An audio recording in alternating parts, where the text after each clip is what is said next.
Jaya itu mandek mandito. Di Jawa Timur lebih dekat dengan kebudayaan dengan kabupaten kita. Pertama kali muncul itu adalah yang kita sebut dengan Ampel Dento. Ini saya akan mencoba menggiring masuk tema ini dengan kajiannya di graf dulu. Ampel Dento menjadi wilayah yang akhirnya memiliki otonomi secara ekonomi dan politik. Dengan pemimpinnya kita kenal dengan Sunan Raden Rahmatullah. Julukannya gelarnya panjang sebenarnya, Ngarifun Siddiq Raden Rahmatullah Jumeneng ing Ampel Dento. Tapi kita karena ngapunten, karena sebab EO Travel Wali di sini Sunan Peradaban Ampel Dento sebenarnya juga punya perjalanan panjang, karena di sisi Yai Rofi'i nasab silsilahnya juga menjalur ke sana, dan saya akhirnya juga membahas ke sana. Ampel Dento itu harus diingat, setelah Raden Rahmat meninggal itu mengalami perkembangan pemerintahan dan teritorial. Dan Sunan Ampel Raden Rahmat itu Sunan Ngampel 1. Ini yang kalau yakin Gus Naim juga mboten pernah membaca ini. Di graf juga nggak disebutkan. Sunan Ngampel 1 itu Raden Rahmat. Sunan Ngampel 2 sampai Sunan Ngampel 5. Loh ini siapa? Ini pelan-pelan. Ini pengundang mana maksudnya kan? Nah, ini peradaban Ampel Dento selesai, diteruskan Suropringgo. Nah, Suropringgo inilah yang ketemu dengan duriyah yang kita sebut dengan Panji. Bahkan kalau di dalam kesusastraan sendiri, terminologi Panji itu punya fokus tersendiri yang sampai sekarang juga diperdebatkan. Tapi kalau merujuk sebutan Panji itu ya budaya arek, Pasuruan, Surabaya, Sidoarjo. Nah, itu Panji. Makanya di tempat kulo kali Ustadz Fahmi wonten Siwalan Panji, dan rata-rata nimratnya depannya itu punya Panji. Nah, itu Ngampel Dento, Suropringgo. Raden Rahmat Sunan Ampel 1 itu punya anak dan akhirnya menjadi Sunan Ngampel 2. Namanya Raden Kosim. Sebelum Raden Kosim ini ke mana itu? Ke Ndraja. Beliau itu mandito dulu di sini 7 tahun. Makanya telusuran nasab punden desa di Jawa Timur, khususnya di Surabaya Sidoarjo, itu duriyahnya Sunan Derajat juga banyak sekali, terutama dari Pangeran Sambi. Itu di bab sendiri ya. Ketika Sunan Derajat ini waktu itu belum menjadi Sunan Derajat karena masih di sini, beliau punya gelar namanya Sultan Mahmud. Selesai era Surapringga. Ini nyambung, saya sambungkan sedikit saja dengan pengalaman sejarah atau informasi sejarah yang kita tanam sebagai orang Jawa Timur, bahwasanya kita tidak punya kemandirian sejarah. Apalagi dikit-dikit kalau bicara nasab silsilah itu Mataram.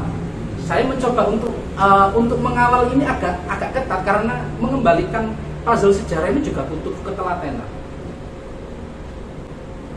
Sewulan misalkan, Pangeran Diponegoro pernah minta tolong Sewulan, tapi jangan lupa di sebelahnya Sewulan, di sisi utaranya Sewulan itu ada peradaban besar juga yang duriyahnya itu juga mengakar.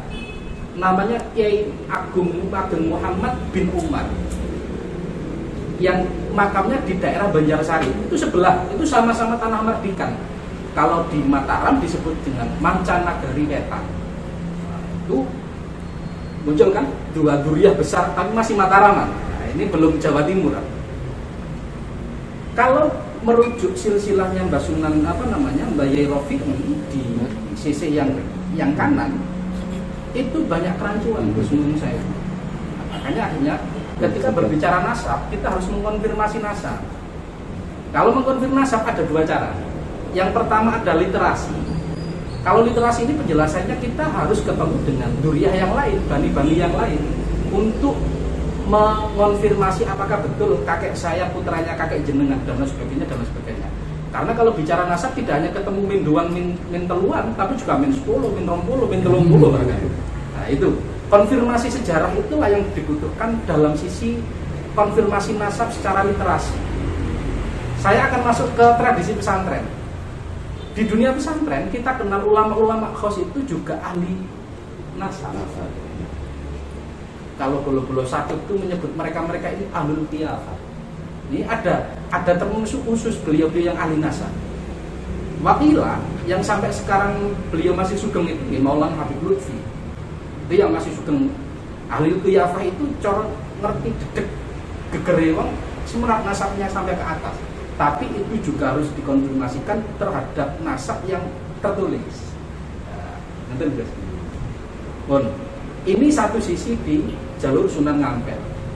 Jangan lupa juga sebelahnya Surabaya yang sekarang menjadi Kabupaten Gresik itu juga punya peradaban sendiri, namanya peradaban Giri Kedaton, yang usia peradabannya itu 200 tahun, dan itu cukup lama.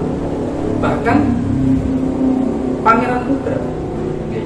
Pangeran Puger itu PB1 itu masih punya istri namanya Raden Ayuberi, itu cucu dari Sunan Derajat.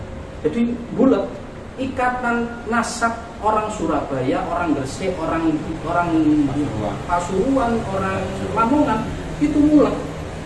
Makanya tadi saya sebelum acara itu ngobrol ke Gus Lukman. Ada 3 peradaban besar di Jawa Timur minimal. Yang pertama peradaban Ampel, yang kedua peradaban Giri, yang nomor 3 peradaban Said Sulaiman bin Said Abdurrahman Basaiban. Jadi kalau Yai Rafi'i memang betul-betul masih punya jalinan hubungan keluarga dengan beliau, entah itu mantu, entah itu anak, atau entah itu punya besan dari beliau, pasti terekam dari jejak silsilah keluarga 3 besar ini. Apalagi kalau bicara Mancanagari Wetan yang sewulan itu, berarti konfirmasinya ke Kuncen Keraton, mau nggak mau, karena beliau kan orang keraton. Akan tetapi menurut saya Gus Lukman, kalau membaca silsilahnya yang Gus Lukman dapat, perlu ada pembaruan lagi nama-nama yang sudah panjenengan dapat atau orang tua panjenengan dapat. Nuwun sewu, ini bukan suruh adab sebenarnya, tapi juga harus disadari bersama.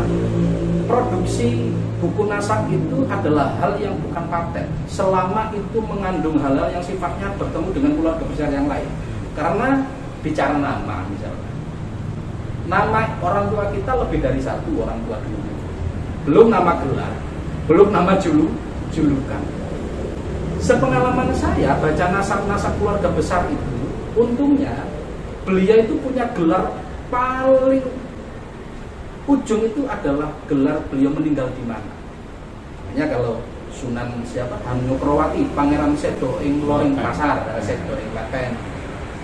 Terus siapa namanya Sedo ing Pemelagi, kalau di Madura itu Cakraningrat 3 Siding Kapal, Sedo ing Kapal dan sebagainya. Kalau ulama-ulama kita, keluarga besar kita itu biasanya disebut keterangannya, misalkan Yai Rafi'i ing Pakuncen Mojokerto, ada ing-nya, tapi di beberapa catatan nama ada yang disebut itu. Jadi konfirmasi apa namanya? Nama Merta ya. Apa namanya? Puncak gelar ya, kematian itu puncak gelar. Jadi itu Mas Alami, Ustaz Fahmi, Ismail dan siapanya disebutkan. Jadi kita sebagai orang Jawa Timur, saya yakin pasti ketemu dengan 3 peradaban besar ini tadi, Bani Ampel, Bani Giri, dan Bani Said Sulaiman bin Said Abdurrahman Basaiban. Apalagi ngomong ke Punjer.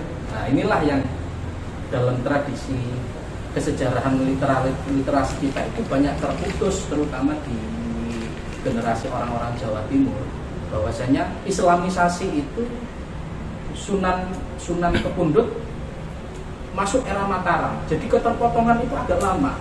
Makanya ketika berbicara misalkan Yai Rafi'i seperti punjer agama di Mojokerto, nah ini kan tugas kita. Sebelum Yai Rafi'i ini siapa punjernya, siapa Yai Rafi'i, punjeran ini siapa, dan itu butuh ketelitian. Inilah akhirnya memasuki ke hal yang sifatnya arkeologis. Karena tulisannya hilang, karena ceritanya folklornya antara demitologisasi dan legendanya bercampur baur. Satu bentuk otentik arkeologis ya nisan itu. Saya masuk memberikan narasi itu dari nisan itu.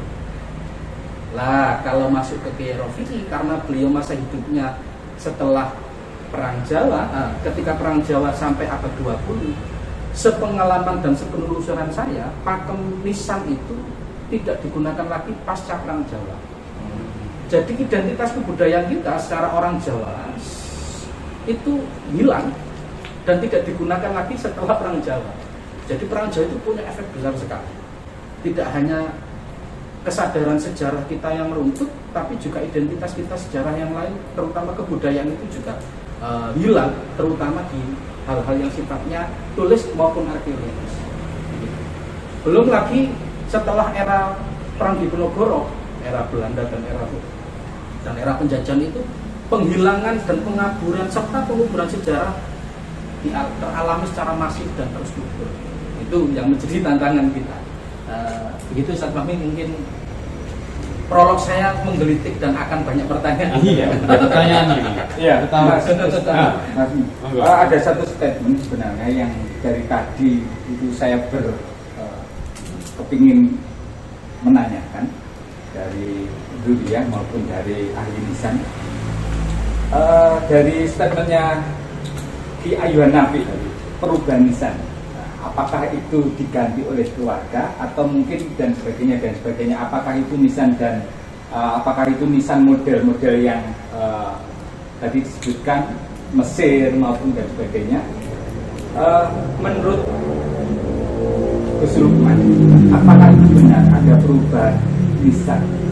Apakah nisan yang lama itu berubah yang seperti apa? Sebenarnya tadi sudah disentil oleh Mas Lutfi atau Gus Lutfi tadi, bahwa setelah Perang Jawa itu tidak ada spesifikasi atau spesialisasi nisan dan yang seperti yang disampaikan atau yang dikhawatirkan oleh Ki Ayuhan Nafi tadi. Monggo Gus Lukman mungkin bisa memperjelas ini. Kalau dari beberapa informasi yang saya tahu dan berusaha saya ketahui,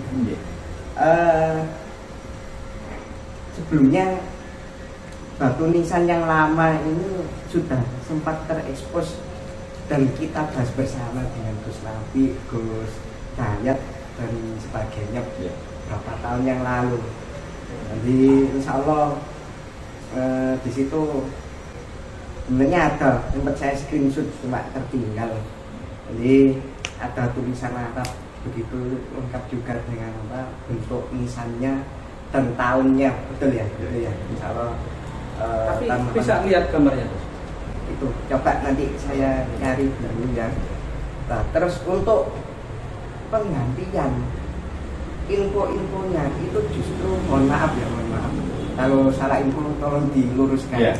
Justru dari pemerintah yang punya gawe dijadikan cagar budaya ya, kalau nggak salah begitu, setahu saya gitu. Jadi dari saudara-saudara yang saya konfirmasi itu ya nggak pirsa kalau diganti. Malah untuk nisan yang baru ini hanya tertera nama beliau Rafi'i dan asal usulnya. Betul. Setahu saya seperti itu. Dari pihak Laksem juga sudah sempat ke sana. Ini terkait dengan nisan ya. Betul. Mas Lutfi tadi. Tetapi bukan berarti nisan itu kemudian tidak bermakna. Kita bermakna. Kenapa? Karena nisan itu sama dengan mode dan model. Ini cuma memang inskripsinya yang hilang. Inskripsinya itu hampir pasca Perang Jawa itu inskripsi atau tulisan-tulisan, nama tahun dan semacamnya yang bisa dijadikan rujukan sejarah. Data arkeologis itu memang kalau tidak ada ya banyak yang tidak menuliskannya. Kenapa? Karena Perang Jawa itu betul, Perang Jawa itu merubah peradaban Jawa. bahkan di Peter Carey pun menyebut jika Perang Jawa itu yang merubah pola struktur kekuasaan dari pola kolonialisme kuno menjadi kolonialisme modern. Itu juga bentuk dari perubahan dari Perang Jawa tersebut. Kenapa kemudian inskripsi itu atau tulisan nama dan semacamnya itu hilang? Ya karena memang mereka sengaja menghilangkan diri dengan diri. Rata-rata para santri bukan dihilangkan berarti ya? Apa yang memang sengaja dihilangkan lah, dihilangkan untuk apa? Agar tidak terdeteksi. Mereka pemberontak dalam pada waktu itu ya. Nah, hari ini kita menyebutnya pahlawan, mereka waktu itu berontak, maka identitasnya yang harus disamarkan. Yang perlu diketahui, penduduk Jawa Timur sebelum Perang Jawa itu sedikit, lebih banyak penduduk Jawa Tengah. Nah, kenapa kemudian penduduk Jawa Timur sekarang menjadi besar, atau setelah pasca Perang Jawa itu seperti pelembungan atau rakyat gitu ya? Ya, di Jawa Tengah mengecil, Jawa membesar populasinya. Ini karena ada eksodus. Eksodusnya pertama, eksodus ya yang terjadi waktu itu adalah pertama karena ini Peter Carey. Pertama karena memang faktor perjuangan, mereka melarikan diri, kemudian menyembunyikan, menghilangkan identitas dan identitasnya dan macamnya. Yang kedua, di sana dapat paceklik. Selama perang itu ladang, sawah, kebun dan sebagainya nggak terurus, sehingga di sana mengalami paceklik. Belum lagi ditambah dengan wabah penyakit waktu itu pasca Perang Jawa, sehingga mereka mencari tempat yang aman. Itu kalau mereka tidak memiliki motivasi melarikan diri. Nah, motivasi ada motivasi ekonomi, mencari tempat yang berusaha yang lebih bagus. Jadi itu yang terjadi. Kalau persoalan nisan saya pikir itu modelnya tetap sama. Buyut saya itu memiliki nisan lama juga, dan saya kurang tahu kalau Mas Lucy itu model apa. Jadi itu batunya itu seperti dari batu kapur tapi keras. Kemudian ada tatakannya, jadi lepas. Posisi di mana? Di Trosobo. Di Trosobo. Dia masih dia masih punya hubungan darat dengan mana? Burma juga ya, ya. Tapi jalur putri, sehingga tidak mendapat gelar emas. Ya, dan jalur putri. Dan dia pelarian dari Demak yang terlibat waktu Perang Diponegoro itu. Jadi semacam itu, batu keras bisa dilepasin. Yang sama juga kasusnya dengan nisannya Rafi'i itu juga diganti karena ya nggak apa-apa ya, kurang keren gitu. Pak, sebenarnya kalau saya lebih keren itu daripada yang sekarang kan gitu. Karena usia itu. Karena memang sudah agak lapuk sih. Ya, satu lagi Yuhan sebelum nanti tadi disebutkan oleh Lukman kemungkinan dijadikan cagar budaya. Spesifik cagar budaya itu apakah tidak lebih keasliannya? Mungkin jenengan yang notabene sekarang sudah mempunyai gelar budayawan begitu kan. Ini sangat dekat lah, sangat dekat dengan urusan itu. Budayawan. Ya. Sama konfirmasi dulu terkait dengan keberadaan hilangnya nisan hierarki ya. Jadi Gus Lukman sempat bilang kemungkinan ada kaitannya dengan penetapan sebagai budaya. Ya. Penetapan jalur budaya Pekunjan itu adalah kawasan. Oh, kawasan. Ya, bukan situs. Oh, iya. Jadi kawasan. Situsnya ada, itu saya mana ya makam-makam itu Negoro, Walali itu ya. Ya. Jadi itu kawasan. Kita tidak, penetapan itu tidak menyentuh pada situs. Jadi kalau kita sempat tanya pada orang yang biasa menjadi kita sebut juru kuncinya Pekunjan, itu mereka mengganti tutur dia. Ya. Kalau pemerintah tidak lah, saya yakin tidak. Karena penetapan itu baru kemarin. 2 tahunan. Belum, 1 tahun, baru tahun ini ditetapkan, tahun 2011 kemarin, karena saya ikut menjadi salah satu tim yang mengkaji keberadaan kawasan Makam Kuncen itu. Jadi bukan 2 tahunan, baru kemarin ditetapkan. Jadi itu pun karena kita dorong agar penetapan situs cagar budaya itu tidak hanya terkonsentrasi pada pendidikan kolonial, bangunan, gedung dan sebagainya. Cobalah kita masuk kawasan.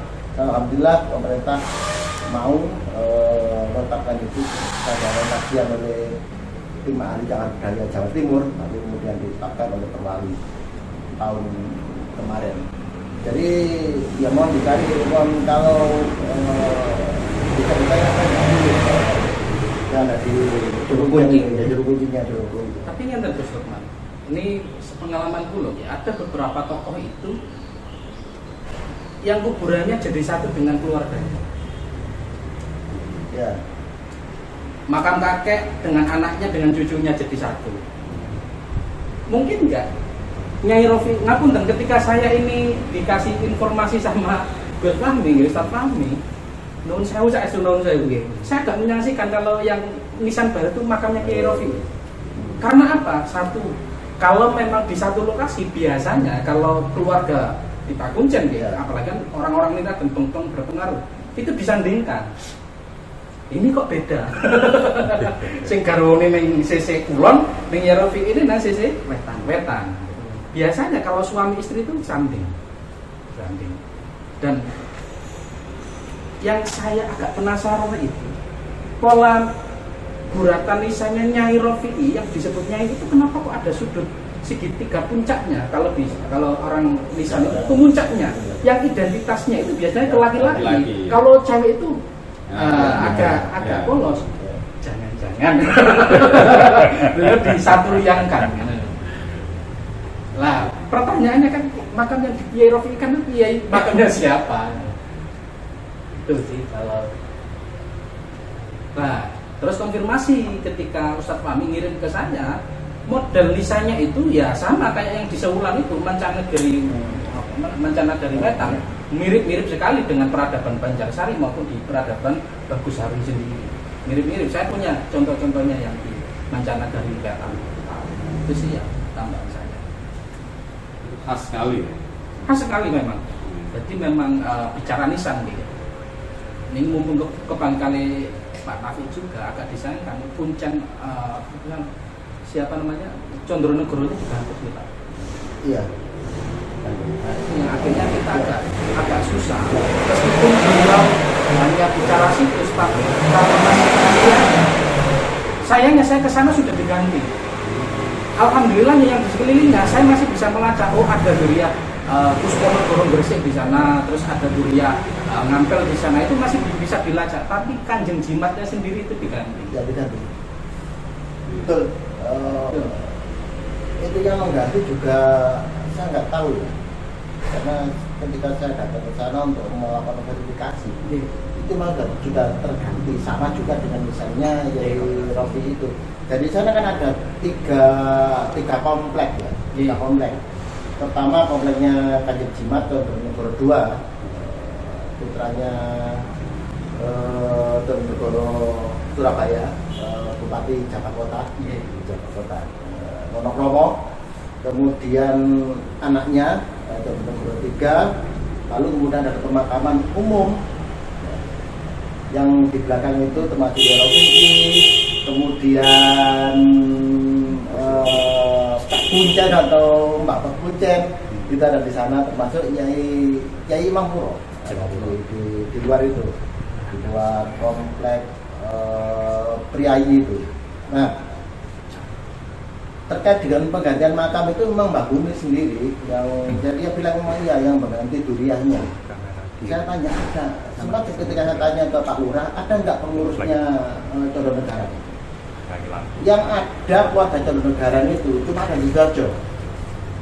Condronegara yang Mojoto nggak ada, tidak ada. Artinya apa? Tidak ada komunikasi ya. Kalau mungkin komunikasi personal iya, tetapi komunikasi secara kelembagaan itu sebagai sebuah terah itu di Toronegoro betul kan. Enggak saya nah enggak sini ganti sopo kira-kira.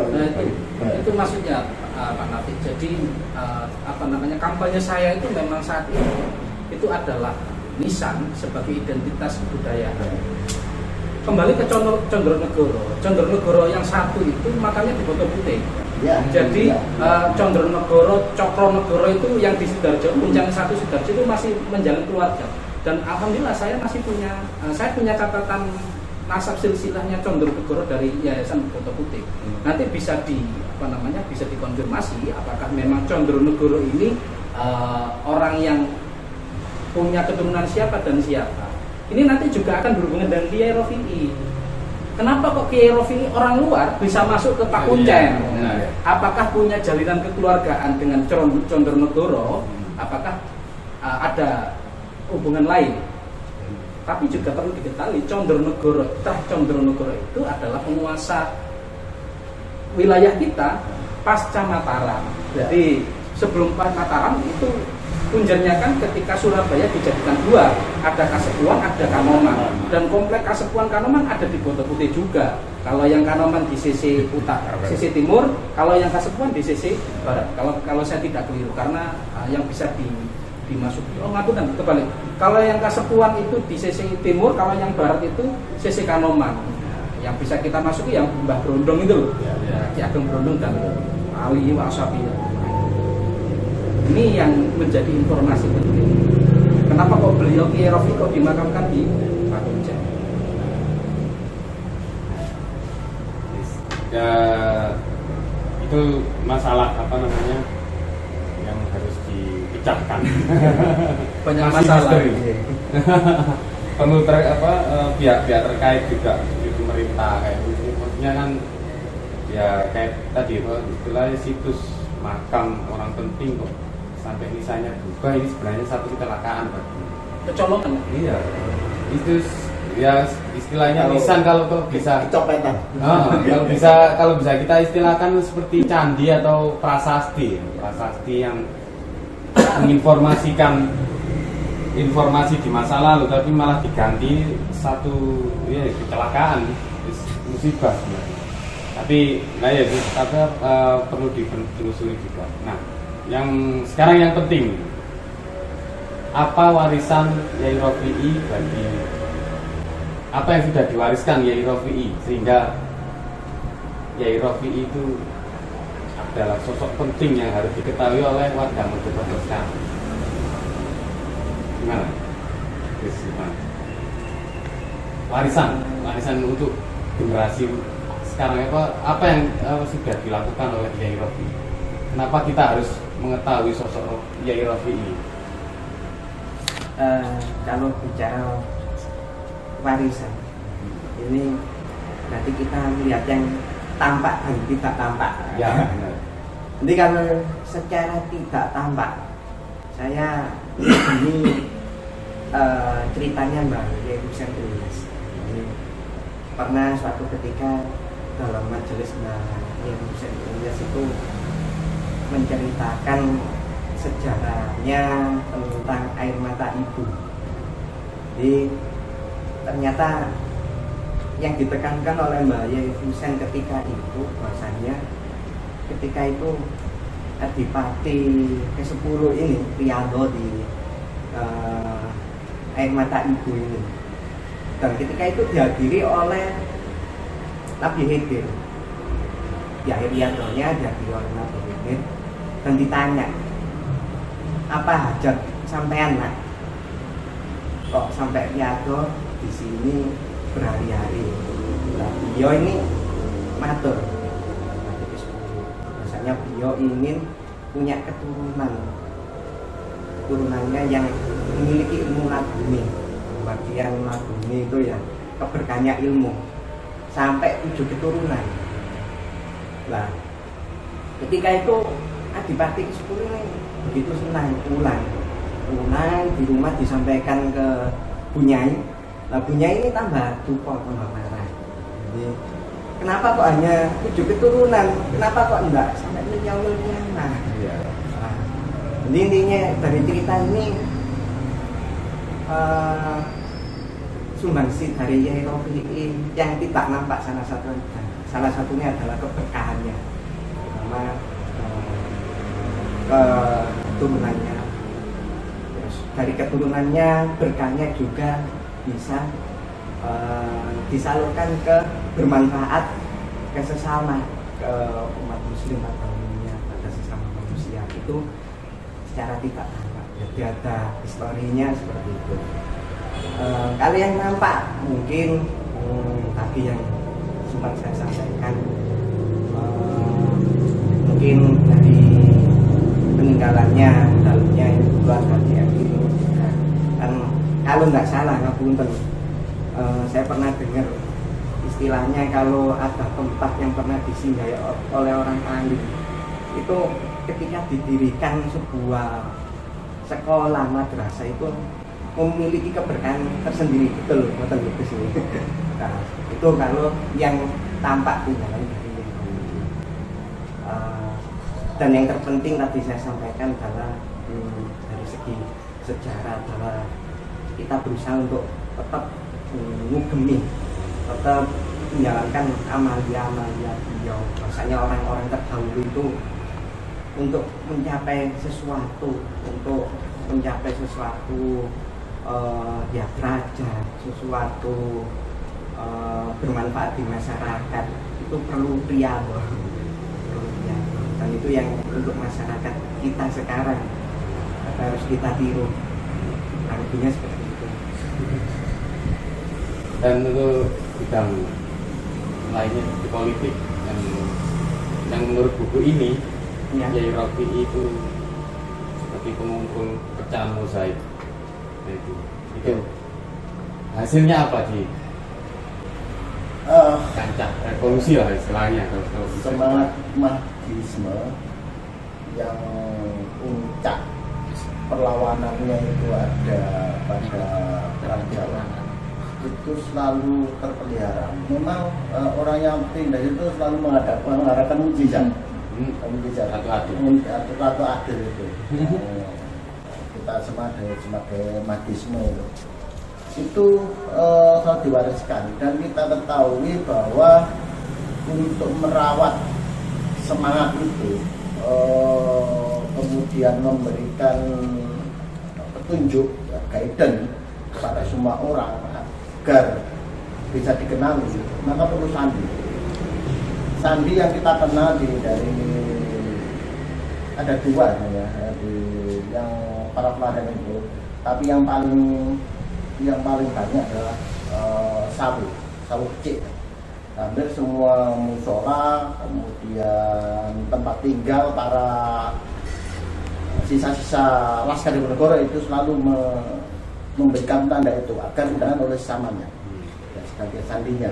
Dan tampaknya itu yang menjadi tugas dari Kiai Rofi'i untuk selalu menjalin komunikasi, melakukan informasi, merawat semangat, dan bila suatu saat memiliki peluang akan melakukan perlawanan secara besar, itu terawat terus. Salah satunya ya jasa Yai Rofi'i itu. Kemudian yang kita ketahui di Mojokerto juga pernah terjadi perlawanan yang sama seperti yang di Gedangan Sidoarjo, Kasar Mukmin, walaupun itu tidak terekspos penuh ya.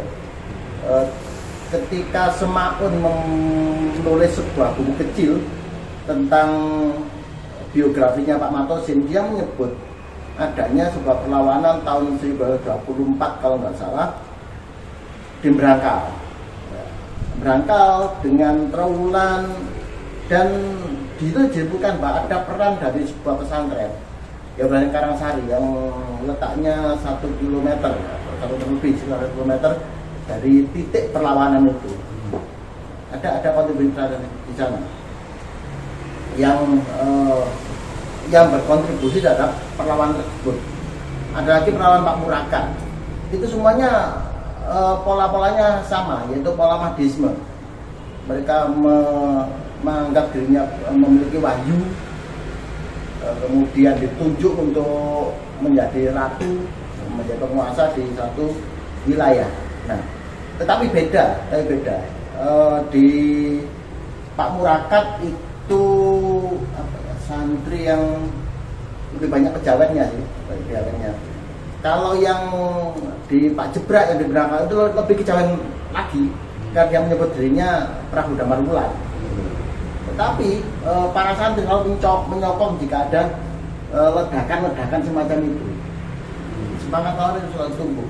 Dan itu salah satu jasa Yerofi'i saat itu, sehingga puncaknya adalah saat 45 itu Mojokerto bisa luar biasa mensupport dalam sebuah chapter yang melakukan di Sukunur itu adalah buah dari kontinuitas merawat semangat perlawanan Perang Jawa tersebut. Iya. Tanpa ada dirawat nggak mungkin ada pecah perang besar 10 November itu kan pasti ada apa ya, sesuatu yang sudah dimulai bertahun-tahun sebelumnya, dan itu adalah salah satu apa namanya yang dilakukan oleh Yai Rofi itu menurut literasi dan menurut para sesepuh. Jadi sangat harus kita teladani ya Yai Rofi perjuangannya, bagaimana beliau merawat perjuangan pendahulunya, meskipun beliau tidak menangi perang Diponegoro ya, tapi dia itu apa ya, mungkin merasa dia itu anak cucu laskar, tidak secara langsung berperang, tapi ya gitu, akhirnya mereka akhirnya beliau berinisiatif atau mungkin seperti yang disebut oleh Gus Dian tadi, mungkin titah atau perintah dari sesepuh untuk merawat itu, dan hasilnya bisa dilihat di perang revolusi ketika ada pembentukan Hizbullah dan sebagainya, itu seluruh santri itu termobilisasi dengan besar-besaran. Itu sangat amazing istilahnya. Nah, saya kira cukup sekian podcast kita hari ini. Terima kasih. Saya terakhir. Oke. Ya. Monggo. Closing statement. Ada closing statement mungkin. Ya, dan ini akan menjadi PR besar kita. Iya, benar. Gus Nafi sama Pak Nafi kali Gus Lukman tadi sudah bicara panjang. Saya kasih kata kunci. Jadi perang santri itu yang terjadi di Jawa Tengah itu hanya sekali. Di Jawa Timur berulang kali. Benar. Di graf itu mencatat VOC itu pertama kali bangkrut perang Jawa itu justru di daerah kita. Bahkan menyebut ada pimpinan agama waktu itu disebut dengan Paus Islam dari kerajaan Giri Kedaton. Nah, ini yang belum kita ketahui apakah Giri Kedaton yang dimaksud itu siapa, antara Panembahan Agung ing Giri atau Kasedeng Rono. Ini yang kita Prapen. Enggak, kalau Prapen puncak kekuasaan Giri di era beliau soalnya. Itu yang pertama. Perang santri atau perang Jawa itu banyak terjadi di Jawa Timur. Makanya sejarah di Jawa Timur dihapuskan sama sekali.